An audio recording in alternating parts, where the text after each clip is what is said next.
Welcome to സ്റ്റൂസി T V friends. CIB exam പ്രിപ്പറേഷനിലെ ABM paper 1 ഇതിൽ ഇൻസോൾവൻസി ആൻഡ് ബാങ്ക്രപ്സി കോഡ് എന്ന് പറഞ്ഞ ടോപ്പിക്കാണ് ഡിസ്കസ് ചെയ്യാൻ പോകുന്നത്.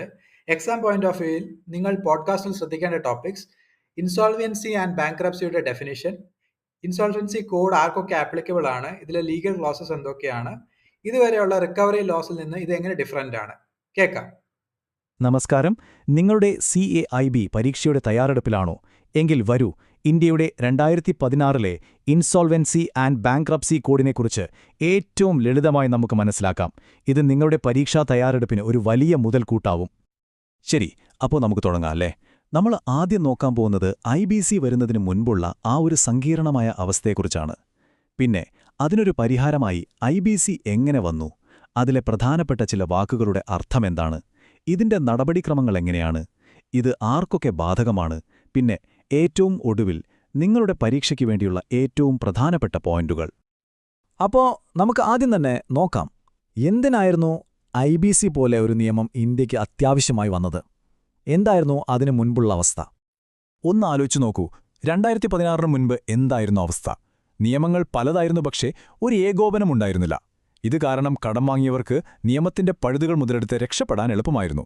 ഇതിനെയാണ് നമ്മൾ ഫോറം ഷോപ്പിംഗ് എന്ന് പറയുന്നത്. അപ്പോൾ ഈയൊരു പ്രശ്നത്തിനുള്ള പരിഹാരമായിട്ടാണ് 2016 ഇൻസോൾവൻസി ആൻഡ് ബാങ്ക്രപ്സി കോഡ്, അതായത് നമ്മൾ പറയുന്ന IBC വരുന്നത്. അപ്പോൾ എന്താണ് ഈ IBC?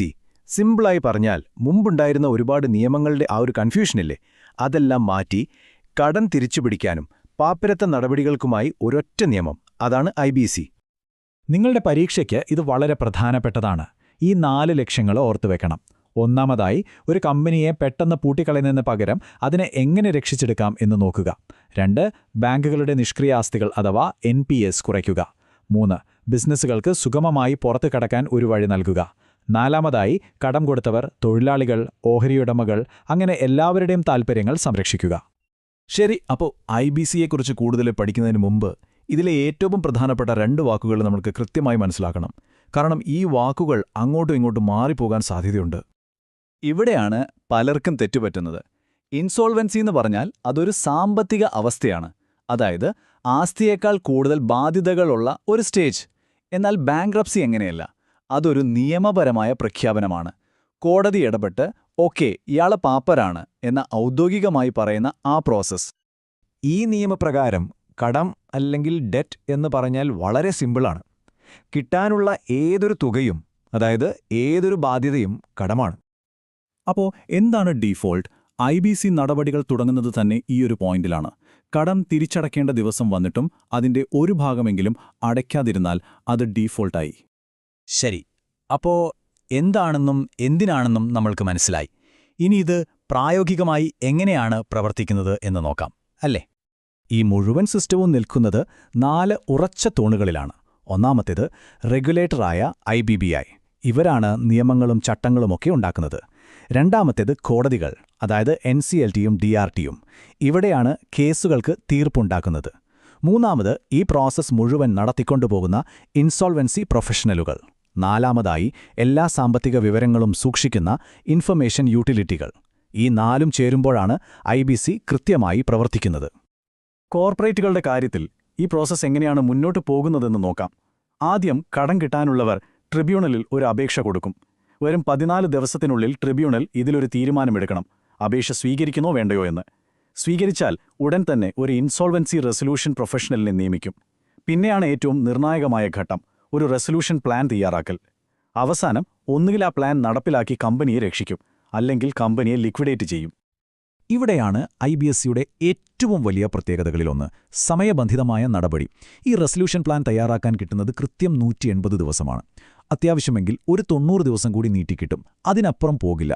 അതുകൊണ്ടുതന്നെ കേസുകൾ അനന്തമായി നീണ്ടുപോകുന്ന അവസ്ഥ ഇതോടെ അവസാനിച്ചു. പരീക്ഷയ്ക്ക് ചോദിക്കാൻ സാധ്യതയുള്ള മറ്റൊരു പ്രധാനപ്പെട്ട ഏരിയയാണിത്. അതായത് IBC ആർക്കൊക്കെയാണ് ബാധകം, അതിനേക്കാൾ പ്രധാനം ആർക്കൊക്കെ ഇതിൽ പങ്കെടുക്കാൻ കഴിയില്ല. ഈ നിയമത്തിന്റെ പരിധി വളരെ വലുതാണ്. സാധാരണ വ്യക്തികൾ, പാർട്ട്ണർഷിപ്പ് സ്ഥാപനങ്ങൾ, LLPകൾ, കമ്പനികൾ, ഇവർക്കെല്ലാം ഇത് ബാധകമാണ്. പക്ഷേ ഒരു പ്രധാനപ്പെട്ട ഒഴിവാക്കൽ ഓർത്തുവെക്കണം. ബാങ്കുകൾ, ഇൻഷുറൻസ് കമ്പനികൾ പോലുള്ള ഫിനാൻഷ്യൽ സർവീസ് പ്രൊവൈഡർമാർക്ക് IBC നേരിട്ട് ബാധകമല്ല. ഒരു ബാങ്കർ എന്ന നിലയിൽ നിങ്ങൾ തീർച്ചയായും അറിഞ്ഞിരിക്കേണ്ട ഒരു സെക്ഷനാണ് 29A. ആരാണ് ഒരു കമ്പനിയെ രക്ഷിക്കാനുള്ള പ്ലാനുമായി മുന്നോട്ട് വരേണ്ടത്? ആർക്കും വരാൻ പറ്റില്ല. മനഃപൂർവ്വം കടം തിരിച്ചടക്കാത്തവർ, അതായത് വിൽഫുൾ ഡീഫോൾട്ടേഴ്സ്, അയോഗ്യരാക്കപ്പെട്ട ഡയറക്ടർമാർ, തട്ടിപ്പ് കേസിൽപ്പെട്ടവർ, ഇങ്ങനെയുള്ളവരെല്ലാം ഇതിൽ നിന്ന് പുറത്താണ്. ഇതിലൂടെ വിശ്വസിക്കാൻ കൊള്ളാവുന്ന ആളുകൾക്ക് മാത്രമേ ഈ പ്രക്രിയയിൽ പങ്കാളികളാകാൻ കഴിയൂ എന്ന് നിയമം ഉറപ്പാക്കുന്നു. ശരി, അപ്പോൾ നമ്മൾ ഒരുപാട് കാര്യങ്ങൾ ചർച്ച ചെയ്തു.